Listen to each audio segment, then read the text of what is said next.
नमस्कार, चैनल 2 देख रहे दर्शकों का हिंदी बुलेटिन में स्वागत है। मैं हूं तमन्ना बेदी और बुलेटिन की शुरुआत में सबसे पहले डालेंगे नजर कुछ अहम सुर्खियों पर।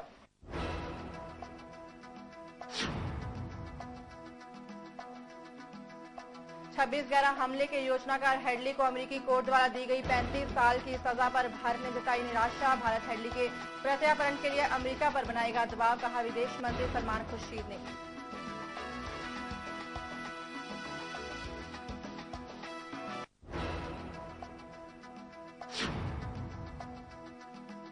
दो मंत्रियों और 13 विधायकों के इस्तीफे देने के बाद कर्नाटक में गहराया राजनीतिक संकट। राज्य की बीजेपी सरकार को करना पड़ सकता है बहुमत स्थापित।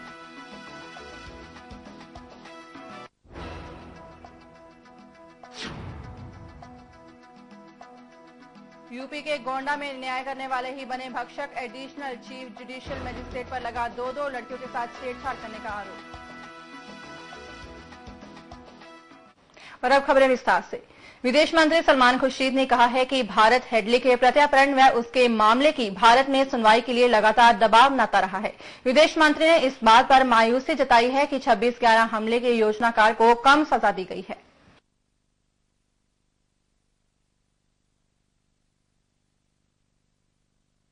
लेकिन हम अभी भी उम्मीद करते हैं और ये हमारा प्रयास रहेगा कि अंततः ऐसे लोगों को यहीं लाकर उनका ट्रायल यहीं होना चाहिए। और मैं ये मानता हूं कि अगर यहां ट्रायल होता तो शायद सजा इससे ज्यादा सख्त होती। सजा जितनी हुई है उससे थोड़ी निराशा अवश्य है।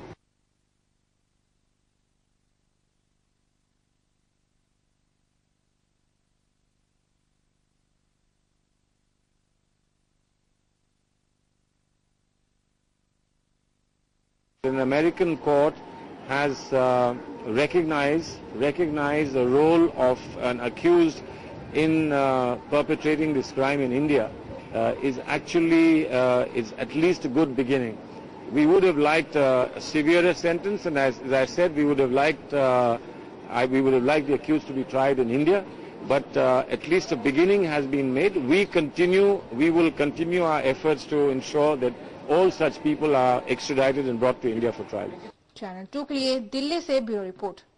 कांग्रेस प्रवक्ता राशिद अल्वी ने कहा कि हेडली भारत में अपराध को अंजाम देना चाहता था, इसलिए अमेरिका को उसे हमें सौंप देना चाहिए।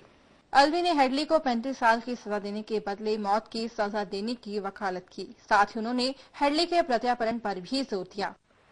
देखिए, इससे हम बहुत डिसअपॉइंटेड हैं।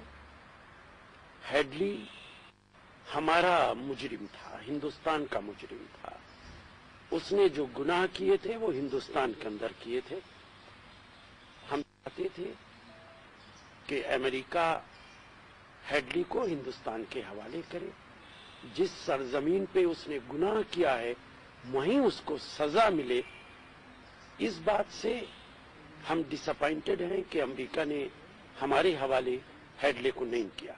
वहीं बीजेपी की चाल पर बात करते हुए अल्वी ने कहा कि जब संसद सत्र चल रहा होता है तो वो उसे चलने नहीं देती, और जब सत्र नहीं चल रहा होता तो उसे कई सवाल पूछने होते हैं। बीजेपी की राजनीति को समझ से परे करार देते हुए अल्वी ने भाजपा को साफ राजनीति करने की सलाह दी। देखिए, भारतीय जनता पार्टी की ये आदत बनी हुई है, आप एक लंबे अरसे से देख रहे हैं। पार्लियामेंट जब चलता है, पार्लियामेंट को चलने नहीं देते। उन्हें कोई ना कोई बहाना चाहिए इस बात के लिए। और जब पार्लियामेंट नहीं चलता तब वो मुतालबा करते हैं कि पार्लियामेंट का सेशन बुलाया जाए। ये किस तरीके की राजनीति है भारतीय जनता पार्टी की? क्या ये देश के हित में है? क्या देश की जनता के हित में है? भारतीय जनता पार्टी को चाहिए, हम बहुत बार कह चुके, सकारात्मक राजनीति करे, नकारात्मक ना करे। चैनल 2 के लिए दिल्ली से ब्यूरो रिपोर्ट। केंद्रीय गृह सचिव आर.के. सिंह ने कहा कि डेविड हेडली के प्रत्यार्पण के लिए भारत अमेरिका पर दबाव डालता रहेगा। गौरतलब है कि हेडली मुंबई में हुए 26/11 आतंकी हमले का मुख्य आरोपी है और उसे अमेरिका की एक कोर्ट ने 35 साल की जेल की सजा सुनाई है। आर.के. सिंह ने कहा कि हेडली का प्रत्यार्पण करने का भारत का अनुरोध लंबित है और भारत इसके लिए जोर देता रहेगा। सिंह ने कहा कि देश की आर्थिक राजधानी मुंबई में हुए आतंकी हमले में हेडली की संलिप्तता के चलते उसके प्रत्यार्पण करने की मांग की जा रही है। सिंह ने दावा करते हुए कहा कि हेडली ने मुंबई के अलावा कई जगहों पर रेकी भी की है। हम लोगों का रिक्वेस्ट एक्सट्रेडिशन का रहेगा। हम लोगों का एक्सट्रेडिशन का रिक्वेस्ट पेंडिंग है और वो हम लोग प्रेस करेंगे। उसका कारण यह है कि जिस कॉन्स्पिरेसी का ये हेडली भाग था, वो कॉन्स्पिरेसी सिर्फ बॉम्बे तक ही नहीं थी, और भी प्लेसेस उसने रेकी किया था। तो उसके बारे में ये और हम लोगों को जानकारी चाहिए। तो our request for extradition stands and we shall continue pressing it. Number 1। गौरतलब है कि पाकिस्तानी अमेरिकी नागरिक डेविड हेडली लश्कर-ए-तैयबा से भी जुड़ा था, लेकिन इसके बावजूद उसे मुंबई आतंकी हमले में अहम भूमिका निभाने के लिए मौत की सजा नहीं मिली। सिंह ने कहा कि 2008 में हुए मुंबई आतंकी हमले में जिसमें सैकड़ों लोग मारे गए थे, उसमें शामिल लोगों को फांसी की सजा मिलनी चाहिए। As far as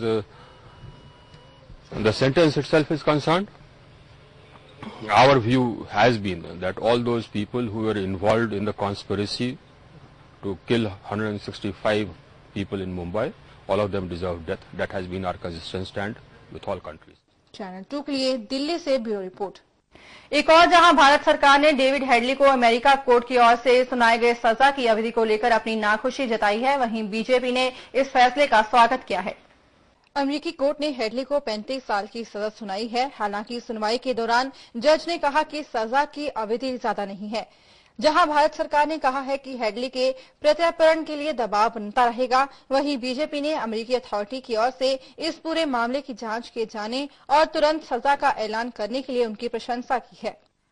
सबसे पहले तो मैं अमेरिका की जो दंड देने की विधि है, कानून और व्यवस्था की विधि है और न्यायिक प्रक्रिया है, उसको बहुत बहुत बधाई और साधुवाद देना चाहता हूं। हेडली ने पाकिस्तान और आईएसआई के निर्देश पर भारत में कोहराम मचाया, नरसंहार किया, परंतु उसकी सजा जिस गति के साथ और जिस तरह से कुशलता के साथ अमेरिकी व्यवस्था ने की है, वो अभिनंदन के पात्र है। बलबीर पुंछ ने कहा कि हेडली को सजा सुनाए जाने से एक बात तो साफ हो गई है कि पाकिस्तान भारत के खिलाफ आतंकी कार्रवाई करने में शामिल था। उन्होंने कहा कि भारत को भी आतंकवाद पर राजनीति करने के बजाय इससे सख्ती से निपटना चाहिए। उन्होंने ये बयान अप्रत्यक्ष रूप से शिंदे की ओर से हिंदू आतंकवाद शब्द का प्रयोग करने की वजह से कांग्रेस बीजेपी के बीच चल रहे खींचातानी के मद्देनजर दिया। दूसरा, हेडली को जो 35 वर्ष का कारावास हुआ है, उससे एक बार फिर स्थापित हो गया कि भारत में जो आतंकवाद है उसका प्रयोजन पाकिस्तान से होता है। और तीसरा, भारत को इन दोनों बातों से सबक सीखने की आवश्यकता है। हमारे यहाँ आतंकवादी मामलों के अंदर जिस तरह से उनका राजनीतिकरण किया जाता है, चाहे बाटला हाउस की बम विस्फोट रहे हों। वहीं आयकर अधिकारियों को लेकर बीजेपी के पूर्व अध्यक्ष नितिन गडकरी के बयान पर पार्टी के वरिष्ठ नेता बलबीर पुंछ ने सफाई दी है। दरअसल गडकरी ने आयकर विभाग के अधिकारियों पर उनके खिलाफ साजिश करने का आरोप लगाया था। ये श्री नितिन गडकरी ने जो कहा वो मूलतः ये था, अधिकारी अपनी कानूनी परिधि में रहकर काम करें, वो अपने राजनीतिक आकाओं को प्रसन्न करने के लिए कानून के दायरे से बाहर ना जाएं और राजनीतिक दलों के कहने पर राजनीतिक कार्यकर्ता के रूप में काम ना करें। वहीं अदालत के इस फैसले से नाखुश बीजेपी प्रवक्ता राजीव प्रताप रूडी ने हेडली को भारत लाने की मांग की है। बीजेपी प्रवक्ता का कहना है कि हेडली को मृत्युदंड मिलना चाहिए। The US Federal Court has convicted Headley and given him imprisonment for 35 years. There is the federal law of United States which has punished him. And I believe this punishment is for the 6 Americans who were killed in India. Well, it is the conviction. We don't have to say anything about it. But the question arises that act of violence and crime had taken place in India when the attack took place in Mumbai in 2008. Rajiv Pratap Rudy ने कहा है कि अमेरिकी अदालत का फैसला पूरा नहीं है, उसे भारत को सौंपा जाए और उनके खिलाफ केस की सुनवाई हो और उसे पूरी सजा मिले। The conviction has to take place in India. It's a partial judgment, a judgment based on US laws for US citizens who were killed in India. We want justice for all those who were killed in India, and the right place to give this justice is India, and Headley should be handed over to India with immediate effect for trial to take place in India. This is what the Bharatiya Janata Party would like to call. Channel 2 के लिए दिल्ली से bureau report. Karnataka के राज्यपाल HR Bhardwaj ने कहा है कि जरूरत पड़ने पर वो राज्य की बीजेपी सरकार को बहुमत साबित करने के लिए कह सकते हैं। गौरतलब है कि 2 मंत्रियों और 13 विधायकों के इस्तीफा दे देने के बाद राज्य की बीजेपी सरकार मुश्किलों का सामना कर रही है। मीडिया से रूबरू होते हुए कर्नाटक के राज्यपाल HR भारद्वाज ने कहा कि उन्हें कर्नाटक के पूर्व मुख्यमंत्री BS येदियुरप्पा का एक खत मिला है। दरअसल येदियुरप्पा ने हाल ही में बीजेपी से नाता तोड़कर अपनी नई पार्टी बनाई है। इसके अलावा उन्होंने कहा कि इस्तीफा देने वाले 13 विधायक भी उनसे व्यक्तिगत तौर पर मुलाकात करने राजभवन आए थे।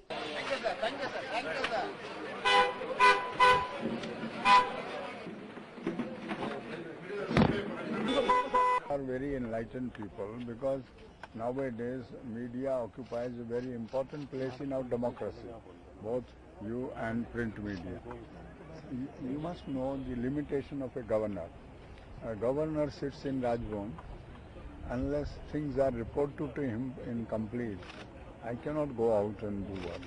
So I got one letter from Yediyurappa and his supporter, and he has 13 MLAs who came personally to Rajbhavan. I received them and I received their communication. Bhardwaj ने कहा कि वो विधानसभा में बीजेपी की राजनीतिक ताकत को देखेंगे और अगर जरूरी हुआ तो जगदीश शेट्टार को अपना बहुमत साबित करने के लिए कहेंगे। Split in political party of BJP, so you study the relative strength of the parties in assembly. But assembly records were not with me. I've summoned them records. So I will see what is the strength, and then possibly today CM will come. So I will confront him with what has been given to me, and if necessary I'll ask him to prove his majority. वहीं BJP ने कर्नाटक के मुख्यमंत्री जगदीश शेट्टार को बहुमत साबित करने के लिए कहने की गवर्नर HR भारद्वाज की योजना का विरोध किया है।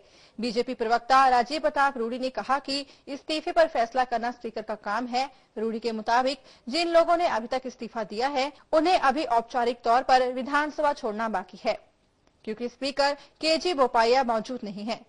वहीं अगर इस्तीफा स्वीकार कर लिया जाता है तो 225 सदस्यीय विधानसभा में बीजेपी की संख्या 118 से कम होकर 105 पर पहुंच जाएगी। देखिए, ये स्पीकर के अधिकार क्षेत्र में है कि कौन इस्तीफा दिया है, उसको इस्तीफा स्वीकार करना। सरकार बहुमत में है, अल्पमत में है, और मुझे लगता है कि अध्यक्ष स्वयं एग्जामिन करेंगे कि किन लोगों ने इस्तीफा दिया, जिसकी सूचना मिल रही है। लेकिन इस बीच में एक राज्यपाल को हस्तक्षेप करके ये कहना कि आप अपने सदन में ताकत दिखाओ, मुझे लगता है कि राज्य सरकार के अधिकारों का हनन है। एक विधानसभा के अधिकार का और विधानसभा अध्यक्ष के अधिकार के ऊपर हनन है, और राज्यपाल का ये निर्देश अनुचित है और असंवैधानिक है। चैनल 2 के लिए बेंगलुरु और दिल्ली से ब्यूरो रिपोर्ट। इसी के साथ वक्त हो चला है बुलेटिन में एक छोटे से ब्रेक का। जल्द लौटेंगे, बने रहिए चैनल 2 के साथ।